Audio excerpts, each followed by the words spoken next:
ശ്രീ അരുൺകുമാർ, കത്തോലിക്ക സഭയെ UDF അപഹസിച്ചോ?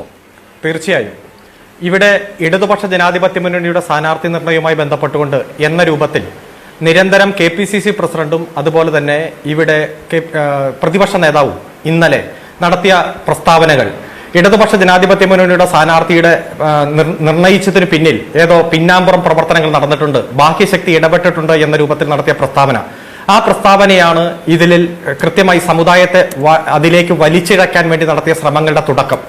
എന്നാൽ ആരൊക്കെയാണ് എന്തൊക്കെയാണ് എന്ന് ചങ്കുറ്റത്തോടെ പറയാനുള്ള ധൈര്യം KPCC പ്രസിഡന്റോ അതുപോലെ തന്നെ പ്രതിപക്ഷ നേതാവോ കാണിക്കുന്ന സാഹചര്യം ഉണ്ടായില്ല. പക്ഷെ പ്രതിപക്ഷ നേതാവ് കൃത്യമായി പറഞ്ഞു, ബഹുമാനപ്പെട്ട നിയമമന്ത്രി അടക്കം ആശുപത്രിയിൽ വന്നിരുന്ന് പത്രസമ്മേളനം നടത്തി സമുദായത്തെ ശരിക്കും ഇതിലേക്ക് ഇടപെടിയിച്ചു എന്ന രൂപത്തിലുള്ള പ്രസ്താവനയാണ് നടത്തിയത്. എന്നാൽ കോൺഗ്രസിന്റെ തന്നെ ഏറ്റവും മുതിർന്ന നേതാവ് ശ്രീ രമേശ് ചെന്നിത്തലയും എറണാകുളം ജില്ലയിലെ മുതിർന്ന നേതാവ് ഡൊമിനിക് പ്രസന്റേഷനും അടക്കം ഇന്ന് ആ പ്രസ്താവനയെ തള്ളി പറഞ്ഞുകൊണ്ട് രംഗത്ത് വരുന്ന സാഹചര്യമുണ്ട്. ഈ തെരഞ്ഞെടുപ്പിൽ കൃത്യമായി വികസനത്തിന്റെ രാഷ്ട്രീയം ചർച്ച ചെയ്യാനും കഴിഞ്ഞ 6 വർഷമായി കേരളത്തിൽ നടപ്പിലാക്കിക്കൊണ്ടിരിക്കുന്ന വികസന പ്രവർത്തനങ്ങൾ ഏറ്റവും സമഗ്രമായിട്ടുള്ള ചർച്ചാ വിഷയമാക്കി മാറ്റണമെന്നാണ് ഇടതുപക്ഷ ജനാധിപത്യ മുന്നണി ഉദ്ദേശിക്കുന്നത്. മറിച്ച് സ്ഥാനാർത്ഥികളെ കേന്ദ്രീകരിച്ചുകൊണ്ടോ ഏതെങ്കിലും സമുദായത്തെ കേന്ദ്രീകരിച്ചുകൊണ്ടോ സമുദായ നേതാക്കന്മാരെ ഈ തെരഞ്ഞെടുപ്പ് പ്രക്രിയയിലേക്ക് വലിച്ചിഴച്ചുകൊണ്ടോ ഈ തെരഞ്ഞെടുപ്പ് ചർച്ച ചെയ്യപ്പെടണം എന്ന് ഞങ്ങൾ ആഗ്രഹിക്കുന്നില്ല. അതുകൊണ്ട് തന്നെ ഇവിടെ UDFന്റെ സ്ഥാനാർത്ഥി പ്രഖ്യാപിക്കപ്പെട്ടപ്പോൾ ഒരു തരത്തിലും ആ സ്ഥാനാർത്ഥിയെ വ്യക്തിപരമായി എന്തെങ്കിലും പറയുവാനോ ഏതെങ്കിലും തരത്തിൽ അധിക്ഷേപങ്ങൾ ചൊരിയാനോ ഇടതുപക്ഷം തയ്യാറായില്ല. മറിച്ച് ഇവിടെ ശരിക്കും കുടുംബ പാരമ്പര്യത്തിനെതിരെ വലിയ രൂപത്തിൽ വർത്തമാനം പറഞ്ഞുകൊണ്ടിരുന്ന ശ്രീ PT തോമസിന്റെ കുടുംബത്തിൽ നിന്ന് തന്നെ UDFന്റെ പുതിയ സ്ഥാനാർത്ഥി വന്നു എന്ന രൂപത്തിൽ മറ്റു പലരും പ്രചരണം നടത്തിയപ്പോഴും ഇടതുപക്ഷം ഒരിക്കലും UDFന്റെ സ്ഥാനാർത്ഥിയെക്കുറിച്ച് ഒരക്ഷരം ഉരിയാടാൻ തയ്യാറായില്ല. മറിച്ച് ഇടതുപക്ഷത്തിന്റെ സ്ഥാനാർത്ഥി വന്ന അന്നു മുതൽ ആ നിമിഷം മുതൽ അങ്കലാപ്പിലായ UDF സമുദായത്തെ വലിച്ചിഴയ്ക്കുവാനും ഇവിടെ നടന്ന സ്ഥാനാർത്ഥി പ്രഖ്യാപനത്തിന്റെ സാഹചര്യങ്ങളെക്കുറിച്ച് നുണ പ്രചരിപ്പിക്കുവാനും ശ്രമിച്ചുകൊണ്ടിരിക്കുകയാണ്. LDFന്റെ സ്ഥാനാർത്ഥിയെ പ്രഖ്യാപിച്ചത് കൃത്യമായി ലെനിൻ സെന്ററിൽ വെച്ചിട്ടാണ്.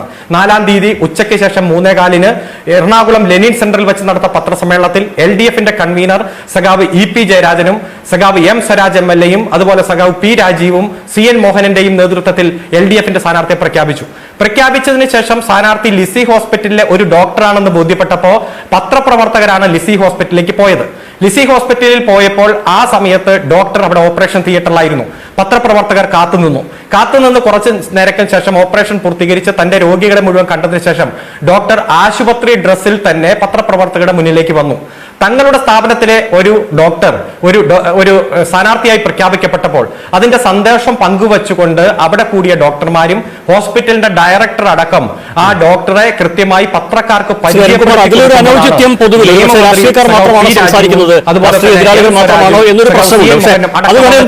പ്രശ്നമല്ല. ഇവിടെ ഇപ്പൊ താങ്കൾ തന്നെ പറഞ്ഞ പോലെ ബാഹ്യശക്തി, ഗൂഢാലോചന, PC ജോർജ് ലിങ്ക് ഇതൊക്കെ UDF ഉന്നയിച്ചിട്ടുണ്ട്. പക്ഷെ അതെങ്ങനെയാണ് സഭയ്ക്കെതിരെയാവുന്നത്? സഭയെ അപഹസിച്ചു എന്ന് പറയാൻ ഈ പറഞ്ഞ കാരണങ്ങൾ മതിയോ?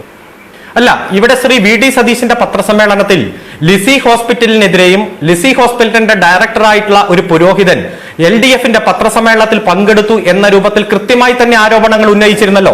കൃത്യമായി ഇവിടെ കാണിച്ചുകൊണ്ടിരിക്കുന്ന പത്രസമ്മേളനത്തിന്റെ ക്ലിപ്പിംഗ് എടുത്ത് പരിശോധിച്ചാൽ അത് ബോധ്യമാവും. ലിസി ഹോസ്പിറ്റൽ ജാതിയോ മതമോ നിറമോ ഭാഷയോ നോക്കാതെ തന്നെ അവിടെ വരുന്ന രോഗികളെ എറണാകുളം ജില്ലയിൽ ഏറ്റവും ചെറിയ തുകയ്ക്ക് ഏറ്റവും ചെറിയ ഫീസിന് ചികിത്സ ഉറപ്പുവരുത്തുന്ന ഒരു ആശുപത്രിയാണ്.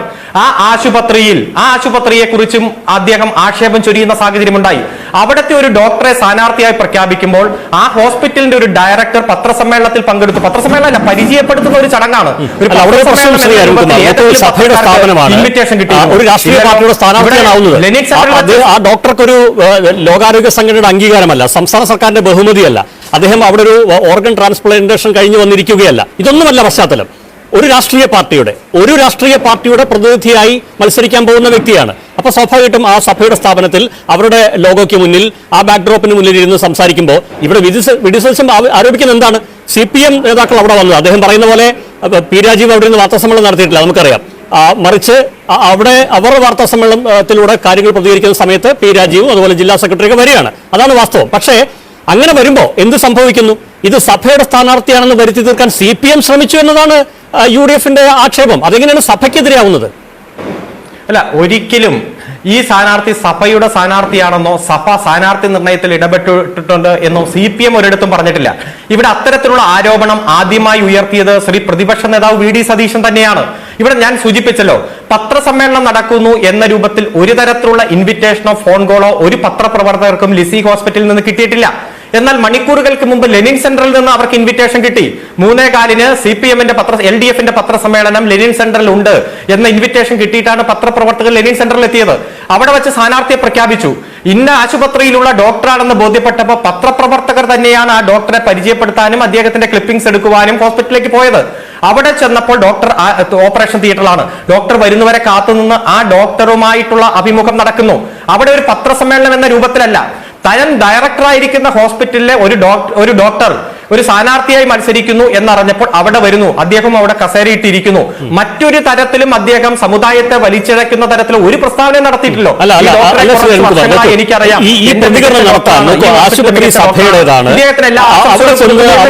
ഒരു രാഷ്ട്രീയ പാർട്ടിയുടെ പ്രതിനിധിയായി മത്സരിക്കാൻ പോകുന്നു എന്ന് വരുന്നിടത്ത് സാമാന്യ ഗതിയിൽ നമ്മൾ പ്രതീക്ഷിക്കാവുന്ന ഒരു കാര്യം, ആ ആശുപത്രി കെട്ടിടത്തിന് പുറത്തുനിന്ന് ഇത് വാർത്താസമ്മേളനമല്ല, ഒരു പ്രതികരണമാണ്. അങ്ങനെയല്ലേ നമ്മൾ സാധാരണ ചെയ്യുക പതിവ്. അതിന് പകരം അവരുടേതായ നിലപാട് പറയാൻ വിശദീകരിക്കാൻ വേണ്ടി തയ്യാറാക്കി വെച്ചിരിക്കുന്ന ഒരു ഹാളിൽ നിരനിരയായി വൈദികനായ ഡയറക്ടർ, ഇദ്ദേഹം പ്രമുഖനായ മറ്റൊരു ഡോക്ടർ അടക്കം ഇരുന്ന് ചെയ്യുമ്പോൾ സ്വാഭാവികമായിട്ടും ഒരു പ്രതീതി സൃഷ്ടിക്കപ്പെട്ടു. ഇത് CPM-ന്റെ താല്പര്യമാവണമെന്നില്ല, സഭയുടെ താല്പര്യം പോലും ആവണമെന്നില്ല. ആലോചന ഇല്ലാതെ ആരോ എടുത്ത ഒരു തീരുമാനത്തിന്റെ പേരിൽ ഇത് സഭയുടെ സ്ഥാനാർത്ഥിയാണ്, CPM-ന്റെ സ്ഥാനാർത്ഥി എന്ന് ആർക്കൊക്കെയോ തോന്നിയാൽ അവരെ കുറ്റം പറയാൻ പറ്റില്ല. കാരണം ആ കെട്ടിടത്തിന് പുറത്ത് ഈ ഡോക്ടർക്ക് പറയാം, നമുക്ക് ഇവിടെ നിന്ന് വേണ്ട, നമുക്ക് ഈ പുറത്തുനിന്ന് സംസാരിക്കാം. ഇങ്ങനെയൊക്കെ നമ്മുടെ നാട്ടിൽ നടക്കുന്നതല്ലേ. ഒരാൾക്കും ഒരാളുടെ ആക്ഷേപം പറയാൻ പറ്റില്ലായിരുന്നല്ലോ. അയ്യപ്പദാസ്, ഇന്നലെ ചങ്ങനാശ്ശേരിയിൽ NSS-ന്റെ ആസ്ഥാനത്ത് UDF-ന്റെ സ്ഥാനാർത്ഥി ശ്രീമതി ഉമ തോമസ് ചെന്നു. പുറത്തു കൊണ്ടുപോയിട്ടാണോ സംസാരിച്ചത്? ഏതെങ്കിലും മരച്ചോട്ടയിൽ കൊണ്ടുപോയി നമുക്ക് സംസാരിക്കാമെന്നല്ലോ NSS-ന്റെ ചെയർമാൻ തലവൻ പറഞ്ഞത്. ആ NSS-ന്റെ ആസ്ഥാന മന്ദിരത്തിലെ ഏറ്റവും പ്രധാനപ്പെട്ട ഹാളിൽ കൃത്യമായി പറഞ്ഞാൽ NSS-ന്റെ സ്ഥാപക നേതാവിന്റെ ഫോട്ടോയുടെ മുന്നിൽ വെച്ച് തന്നെയാണ് സംസാരിച്ചത്. ഏത് സ്ഥാപനത്തിൽ ചെല്ലുമ്പോഴും അവിടുത്തെ സ്വീകരണ മുറിയിലും അവിടുത്തെ പ്രധാനപ്പെട്ട ഹാളിലും വിളിച്ചു വരുത്തി തന്നെയാണ് സംസാരിക്കുന്നത്. ഒരു മടിയും കാണിക്കാറില്ലല്ലോ. ഇപ്പോൾ ഏത് ആരാധനാലയങ്ങളിലും സ്കൂളുകളിലും മറ്റാശുപത്രികളിലും എല്ലാം സ്ഥാനാർത്ഥികൾ ചെല്ലുമ്പോൾ പുറത്തു കൊണ്ടുപോയിട്ടല്ല സംസാരിക്കുന്നത്. ഒരു തരത്തിലും മറച്ചു വെക്കേണ്ട ഒരു സാഹചര്യങ്ങളുമില്ല. വരുന്നു, സംസാരിക്കുന്നു, കാണാൻ വോട്ട് അഭ്യർത്ഥിക്കുന്നു, അല്ലെങ്കിൽ വോട്ട് ചോദിക്കുന്നു.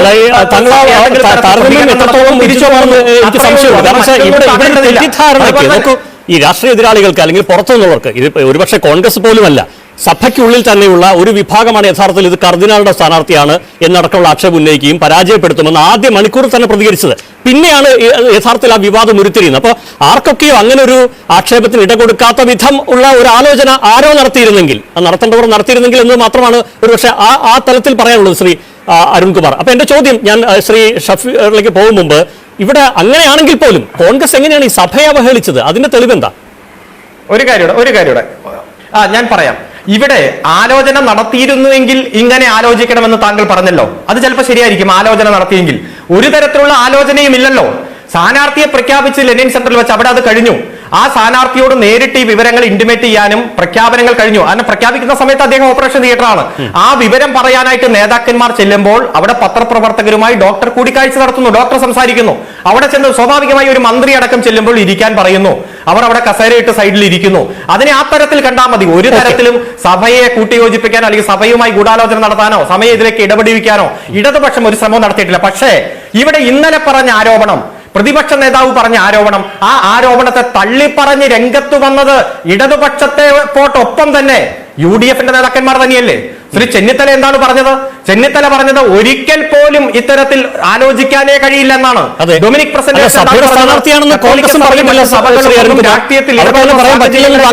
ചിന്തിക്കാനേ കഴിയില്ലെന്ന് പറഞ്ഞു. ജോ ജോസഫ് സഭയുടെ സ്ഥാനാർത്ഥിയെന്ന് കോൺഗ്രസ് പറഞ്ഞിട്ടില്ല. അവർക്കത് പറയാനും പറ്റില്ലല്ലോ, താങ്കൾക്കറിയാലോ.